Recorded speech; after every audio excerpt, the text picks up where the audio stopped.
अमरावती लोकसभा मतदारसंघाच्या निवडणुकीच्या अनुषंगाने प्रहारचे उमेदवार दिनेश बुप यांच्या प्रचारार्थ 21 एप्रिल रोजी अचलपूर शहरातील गांधी पुलावर आमदार बच्चू कडू यांची विशेष जाहीर सभा आयोजित करण्यात आली होती। या जाहीर सभेला मोठ्या संख्येने नागरिकांनी गर्दी केली होती। या सभेच्या मंचावर माजी नगराध्यक्ष रफिक शेठ, माजी नगरसेवक तट्टे, कार्याध्यक्ष बल्लू जौनजाळ व इतर पहाड पदाधिकारी मोठ्या संख्येने उपस्थित होते। यावेळी आमदार बच्चू कडू यांनी राणावर थेट प्रहार करत म्हटले की फिनले मिल कामगारांना बेरोजगार करण्याचा काम या राणा दंपतीने केले आहे। फिनले मिल बंद झाले, 950 लोकांचा रोजगार तफावून गेला, 6 लोक आत्महत्या करून मेले या आमच्या अचलपूर मधले।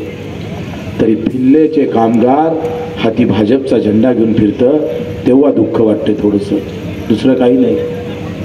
फक्त अचलपूरचीच मिल बंद नाही झाली, पियुष गोयल नावाचा एक महाकरंट्या माणूस जो वस्त्र उद्योग मंत्री होता त्याने 23 मिल बंद केल्या भारतातल्या।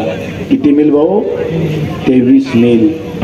राणा दंपती हे देशातील सर्वात चांगलं दंपती असल्याची खोचक टीका बच्चू कडू यांनी आपल्या भाषणातून केली। बारामतीच्या धर्तीवर अचलपूर मतदारसंघाचा विकास करेल असेही बच्चू कडू म्हणाले। आमदारकीचे लढे तुम्ही आमच्या हाती द्या, पुढच्या 6 महिन्यात 25 आमदार बच्चू कडू तुमच्या अचलपूरच्या हातात देईल।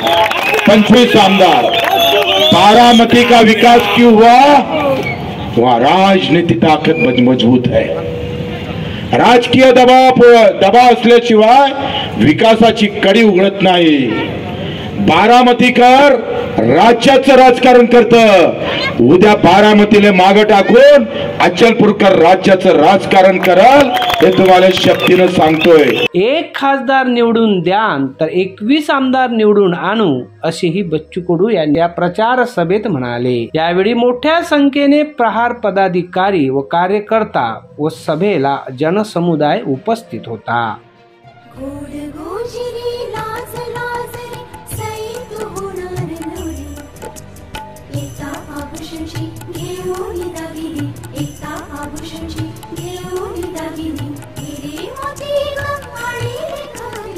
तीच परंपरा, तोच विश्वास। एकता ज्वेलर्स, नगर परिषद समोर, मेन रोड, परतवाडा।